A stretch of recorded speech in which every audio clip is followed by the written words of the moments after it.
25-yil ham tugadi. 2050-yil endi 2000-yildan ham yaqinroq. 2019-yilda tug'ilgan bolalar allaqachon maktabga borishyapti. 91-yillar esa 15 yildan keyin 50 yoshga to'ladi. Ammo hayolimizda hamon 2020-yillar. Go'yo hammasi kecha bo'lgandek. Holbuki pandemiyadan beri 6 yil o'tdi. Siz ham buni his qilyapsizmi? Go'yo hamma narsa tezlashib ketgandek. Dunyo oldinga qarab yuguryapti. Biz esa hatto orqaga qarashga ham ulgurmayapmiz. Trendlar, ma'nolar, hatto o'zimizga yeta olmayotgandekmiz.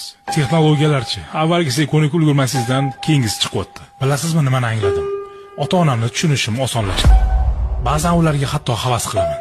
Ularni bolaligi ijtimoiy tarmoqlarsiz, yoshliklari asosiy narsani qo'ldan boy berib qo'yamiz degan qo'rquvlarsiz, kattalik davri doimiy poygasiz o'tgan. Bizda esa yangilanishlar, marafonlar, muddatlar, inqirozlar va tobora kuchayib borayotgan xavotir, depressiya, yolg'izlik va biz hatto tanimaydigan, ehtimol hech qachon ko'rmaydigan odamlarga ergashib yugurish.